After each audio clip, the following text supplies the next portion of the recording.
In theory ये बहुत easy लगता है कि कुछ स्टॉक्स अच्छे स्टॉक्स लो एंड बस लॉन्ग टर्म के लिए होल्ड करो, बट इन प्रैक्टिकल नॉलेज ये अप्लाई करना क्यों इतना डिफिकल्ट है। लोग कहते हैं कि हमने अच्छे स्टॉक्स लिया है, कभी बेचे नहीं, लेकिन हमको कोई रिटर्न्स नहीं मिले, इनफैक्ट कैपिटल पूरा वाइप आउट हो गया। लॉन्ग टर्म इन्वेस्ट करने का मतलब ये नहीं कि आप बाय एंड फॉरगेट करो।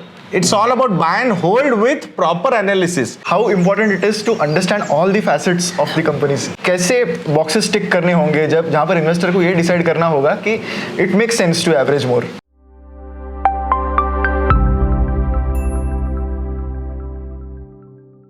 हेलो एवरीवन, बहुत बहुत स्वागत है आपका इस वीडियो में, जहाँ पर एक बहुत ही इंटरेस्टिंग एस्पेक्ट पे हम बात करने वाले हैं and that is behavioural aspect of investing.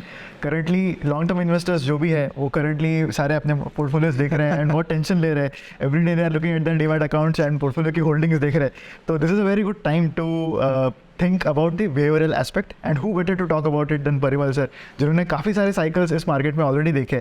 सो ऐसे टाइम्स पर कैसे बिहेव करना है ये शायद हमें एक एक्सपीरियंस्ड पर्सन ही बता सकता है। एंड इसलिए मैं आपकी तरफ से कुछ क्वेश्चंस रिप्रेजेंट कर रहा हूँ जो बिहेवियरल एस्पेक्ट पे ज़्यादा फोकस करते हैं। तो sir, to start off, long term investing क्यों इतना डिफिकल्ट होता है? Why is it difficult? क्योंकि इन थियरी ये बहुत ईजी लगता है कि कुछ स्टॉक्स अच्छे स्टॉक्स लो एंड बस लॉन्ग टर्म के लिए होल्ड करो, बट इन प्रैक्टिकल नॉलेज ये अप्लाई करना क्यों इतना डिफिकल्ट है? See I think too much of information जो अवेलेबल है अभी आजकल के ज़माने में, मतलब every minute, every second, every hour कुछ ना कुछ बड़ी न्यूज़ आ रही है और उसको जिस तरीके से सेंसेशनलाइज किया जा रहा है, सो आई थिंक वो एक बहुत बड़ा इम्पैक्ट करता है। भले ही उसका एक्चुअल इम्पैक्ट कितना होगा नोबडी नोज। मतलब अभी एग्जांपल कि अभी इतना बड़ा क्राइसिस आ गया, अरे क्रेडिट स्विस का ऐसा हो गया, वैसा हो गया, बट जो इंडियन बैंक्स है जिसका कोई लेना देना नहीं है उससे, बट वो भी उससे इम्पैक्ट हो गए।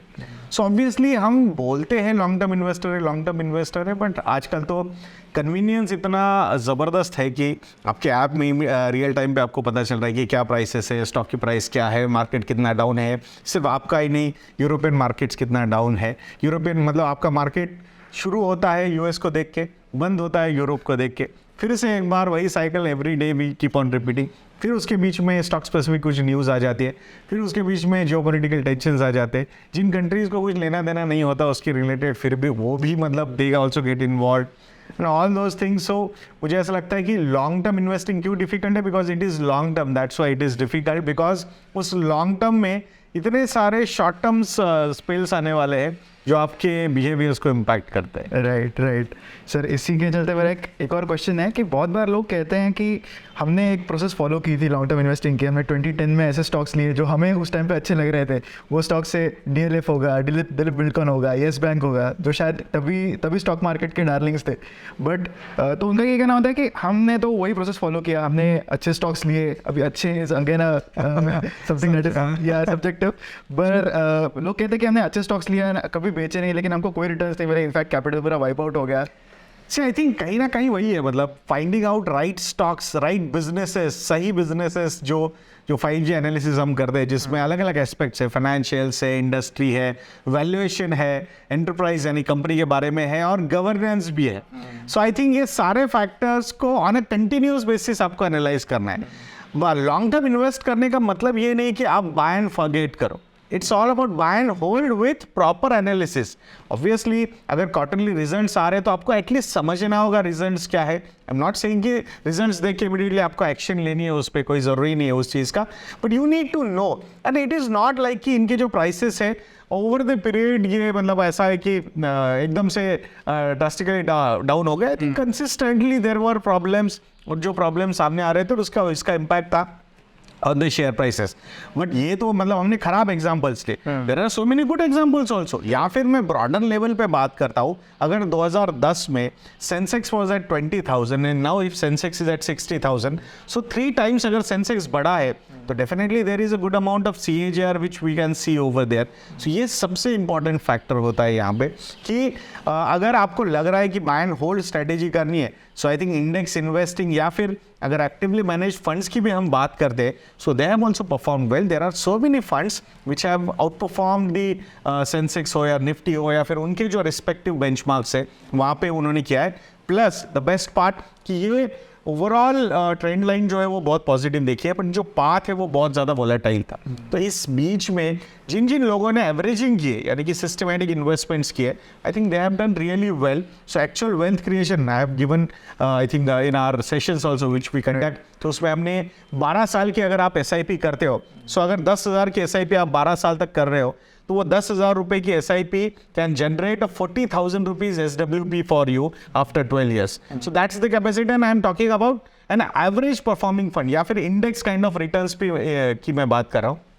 देर आर सो मेनी फंड्स जो small and mid cap category को बिलीव करते हैं, जो बिलोंग करते हैं, जो 10+ ईयर्स का इन्वेस्टमेंट होराइजन होना चाहिए। आई think they have performed even 15 to 18% के भी CAGR वहाँ पे हमने देखे हुए। राइट एंड एक और चीज़ जिसकी मुझे यहाँ पर बात करनी है कि जो लक फैक्टर होता है इन्वेस्टिंग में, बिकॉज ये मैं the reason behind asking this question है कि मेरे खुद के बहुत सारे फ्रेंड्स थे जिन्होंने 2020 के बाद जिस रैली में इन्वेस्ट किया, बहुत अच्छे रिटर्न दिखे उनको। तो उस टाइम पे ऐसे था कि anything that they were picking it was working well, Right. And उससे कई बार लोगों को ये एक मिसकंसेप्शन हुआ कि शायद उनकी स्टॉक पिकिंग में वो एक एबिलिटी है। आगे हमने 2021-22 देखा जहाँ पर वो एक टेस्ट हुई ability. So Right. How important is it to know कि अगर आपकी चीज़ें या अगर आपकी इन्वेस्टमेंट्स पास्ट में वर्क करी है तो वो क्यों वर्क करी है?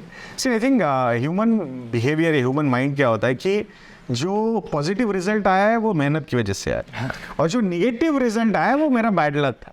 सो लक हम मानते हैं लक को, बट वो जब हमारे अगेंस्ट जाता है तो हम बोलते हैं अरे this is a bad luck. But जब हमारे फेवर में जाएगा तो दैट इज मेहनत, मतलब वो हमारी हार्ड वर्क है। So I think this is a typical human behaviour.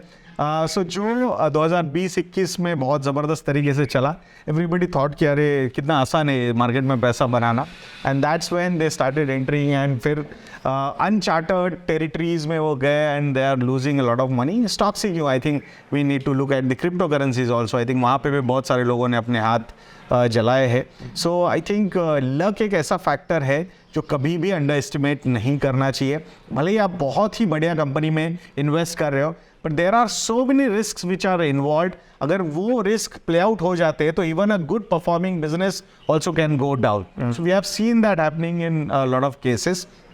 So luck को कभी भी अंडर एस्टिमेट नहीं करना चाहिए। एक कंपनी बहुत अच्छी है, बट अगर कोई बैड लक होता है उस कंपनी का और गवर्नमेंट अगेंस्ट चला जाता है, कोई रूल्स एंड रेगुलेशंस आ जाते हैं उस पर्टिकुलर बिजनेस के अगेंस्ट, तो आई थिंक अच्छी इंडस्ट्रीज भी वहाँ पे मतलब खराब परफॉर्म करती है। हम जैसे एग्जांपल के तौर पे, आई एम नॉट सेइंग कि this is a bad industry, but हम एसेट मैनेजमेंट कंपनीज के बारे में बात करेंगे।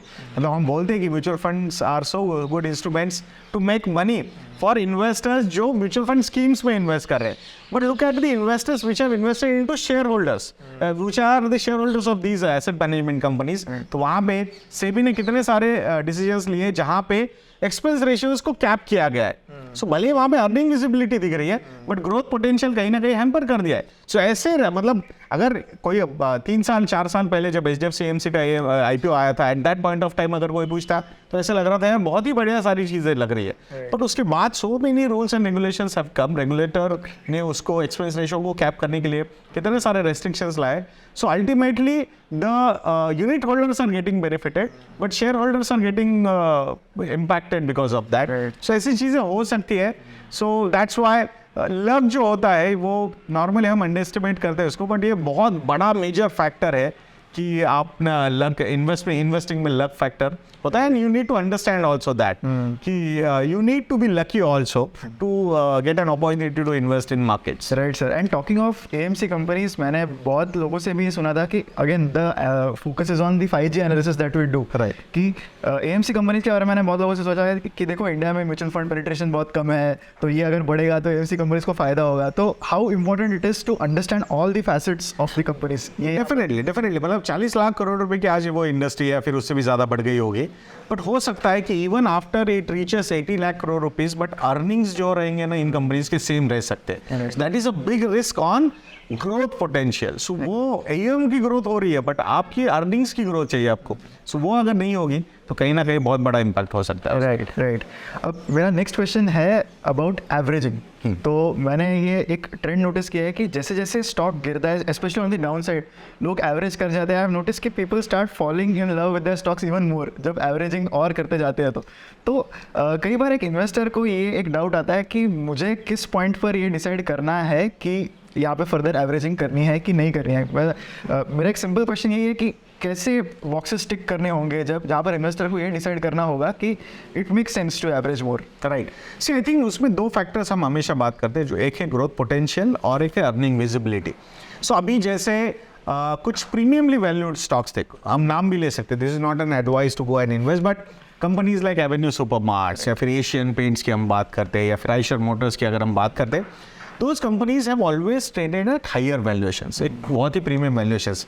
एक एडवांटेज ये था इन कंपनीज का, कभी कभी कुछ कंपनीज के पास पीयर्स अवेलेबल नहीं थे उसी पर्टिकुलर कैटेगरी में, एंड दैट्स वाई, या फिर मार्केट जो शेयर था उनका बहुत ही स्ट्रांग था, सो दैट्स वाई, तो वो एक हायर प्रीमियम उनको मिलता था. बट अभी जैसे कि अगर एवेन्यू सुपरमार्ट्स की हम बात करते हैं, तो ऑनलाइन रिटेल का एंट्री होना या फिर रिलायंस रिटेल जैसी कंपनी शायद आईपीओ आ सकती है, तो वो एंगल से होना. सो रिलायंस इंडस्ट्रीज इस स्टॉक को भी एक रिटेल कंपनी के पॉइंट ऑफ व्यू से देखना और उसमें इन्वेस्टमेंट्स आना, तो ये सारे बहुत सारे फैक्टर्स होते हैं जो वैल्यूएशंस को रैशनलाइज करते हैं. सो इसीलिए प्रीमियमली वैल्यूड कंपनीज में एवरेजिंग वाला जो कंसेप्ट है उसी तरीके से, मतलब एक सिस्टमेटिक एवरेजिंग करके ही उसको एक्वायर करते रहना चाहिए, and you should be ready for that fall of और rationalisation of valuation. But companies जहाँ पे अर्निंग्स खराब हो रही है या फिर कोई प्रॉब्लम्स है या फिर मैनेजमेंट के साथ प्रॉब्लम है और आप वो स्टॉक नीचे जा रहा है और उसमें आपको लग रहा है अरे यार नहीं मैं जाके एवरेज करना चाहिए मुझे, ये तो स्टॉक, मतलब जैसे यस बैंक में बहुत सारे लोगों ने एवरेज किया. I have seen people averaging from 300 rupees to almost 15 rupees तक वो एवरेजिंग देखा है, और ultimately at 15 rupees they lose the faith. I am not saying कि नहीं वहाँ पे फेथ लूज़ नहीं करना चाहिए था, मेरे लिए तो वो शायद 200 रुपये भी फेथ लूज़ कर जाते तो काफ़ी अच्छा होता. बट या फिर वोडाफोन जैसी कंपनी या फिर सुजलॉन जैसी कंपनी, ये सारे फैक्टर्स है. सो विथ राइजिंग अर्निंग्स अगर ग्रो हो रही है, वहाँ पे आप एवरेजिंग करते जा रहे हो, वहाँ पे रैशनलाइजेशन ऑफ वैल्यूएशन हो रहा है, तो that is understood. But earnings कम हो रहे, घट रहे या फिर प्रॉब्लम्स आ रहे कंपनी में, और वहाँ में आप एवरेजिंग कर रहे हो, तो I think that can backfire big time. Averaging in any index is a good strategy. Right. Averaging in an actively managed mutual fund or index fund is a good strategy, but averaging in a falling stock with deteriorating earnings, तो वो काफ़ी backfire कर सकते हैं. Right. So sir अब एक last question मेरा है कि जो डिसिप्लिन लगता है एक लॉन्ग टर्म इन्वेस्टिंग के लिए, about sticking to what you understand, ये मैं एक जस्ट एक एग्जांपल के तौर पे आपको बताता हूँ कि जैसे अभी हमने रिसेंटली देखा कि अदानी ग्रुप के स्टॉक्स बहुत गिर रहे थे, तभी जो भी लोग फाइनेंशियल वर्ल्ड से जुड़े हुए हैं उनको बाकी सारे लोगों का यही क्वेश्चन था कि अदानी ग्रुप बहुत गिर रहा है तो ये अभी यहाँ पे एंट्री करनी चाहिए या नहीं. सो एक इन्वेस्टर को ये सारे नॉइज से स्वे नहीं होना है, इसके लिए क्या जरूरी है? How does an investor protect himself और हरसेल्फ? सी आई थिंक वो बायस तो रहेगा ही, और वो मार्केट भी और ये जो इन्फ्लुएंसर्स है वो क्रिएट करते रहेंगे. So you need to understand one thing, क्या आपने जब इसके ऐसे जो कंपनीज एग्जाम्पल, अभी इसी का एग्जाम्पल अदानी ग्रुप का हमने लिया है, कि जिस तरीके से वैल्यूएशंस बढ़ रहे थे, क्या तब क्वेश्चन मार्क नहीं उठाते हैं? सो वो देखना चाहिए कि जिस तरीके से वो अपवर्ड जर्नी थी, with in less than 2 years में अगर 1000% से ज़्यादा रिटर्न आता है, then you should not be surprised stocks going down by 70-80% from the peak level. Right. So I think rationality is coming back. Now it is all about, अभी कैसा है कि अब everybody will start focusing on their earnings, their profit growth, their operating margins, their debt levels, their capital, their interest coverage ratio. So वो सारी चीज़ें देखी जाएगी. So ऐसे events होते हैं जहाँ पे rationality आ जाती है. सो हमेशा वही क्वेश्चन करना चाहिए कि ऐसा तो नहीं है कि भाई जो राइज थी वो भी अनप्रेसिडेंटेड थी, तो फिर वो फॉल भी थोड़ा सा उसी एंगल से हो सकता है. सो इट्स ऑलवेज बेटर कि रैशनल ग्रोथ लेके अगर कोई कंपनीज ग्रो हो रही है, so that's the best part I feel. Right sir, thank you so much for your insights. I hope आपको इस कॉन्वर्जेशन से पता चला हो कि बिहेवियरल एस्पेक्ट हमें कैसे मेंटेन करना है फॉर लॉन्ग टर्म इन्वेस्टमेंट.